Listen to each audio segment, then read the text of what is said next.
اسلام ایک ایسا دین ہے جو زندگی کے تمام شعبوں میں انسان کی مکمل رہنمائی کرتا ہے، جس پر عمل کرتے ہوئے مسلمان نہ صرف اپنی دنیاوی زندگی بلکہ اپنی آخرت کو بھی سنوارتے ہیں، اور دین حق زندگی گزارنے کے ایسے اصول دیتا ہے جس پر عمل کرتے ہوئے امت ایک وحدت کی حیثیت سے آپس میں متحد اور متفق رہتی ہے۔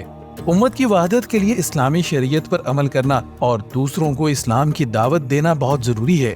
ہمارا دین نیکیوں کا حکم دیتا ہے اور بری باتوں سے عفو درگزر کا حکم دیتا ہے۔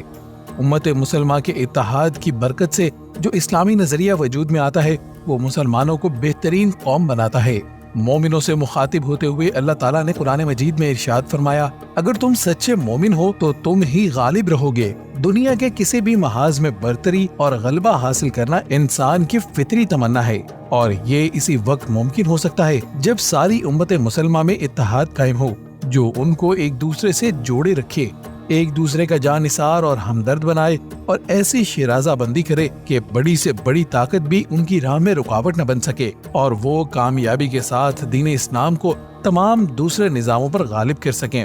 اطاعت ہی مسلمانوں کو پوری دنیا میں ناقابل تسخیر بنا سکتی ہے، جو ان کے اقوال و افعال کو دوسری قوموں کے لیے نمونہ بنا دے گی۔ اللہ تعالیٰ نے قرآن میں مسلمانوں کو اچھائی کا حکم دیا اور برائی سے روکا ہے۔ یہ دین اسلام کی خوبصورتی ہے کہ اس کو زبردستی لوگوں پر تھوپا نہیں جا سکتا۔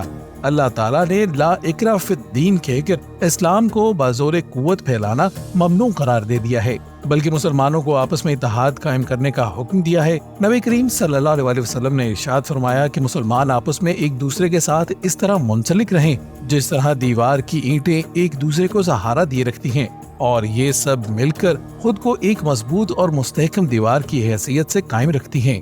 مسلمان بھی آپس میں ایک دوسرے کا سہارا بن کر رہیں تو یہ امت ایک ناقابل تسخیر امہ کی حیثیت سے دنیا میں عزت اور اقتدار کے ساتھ زندہ رہے گی، کیونکہ سب مسلمان آپس میں بھائی بھائی ہیں۔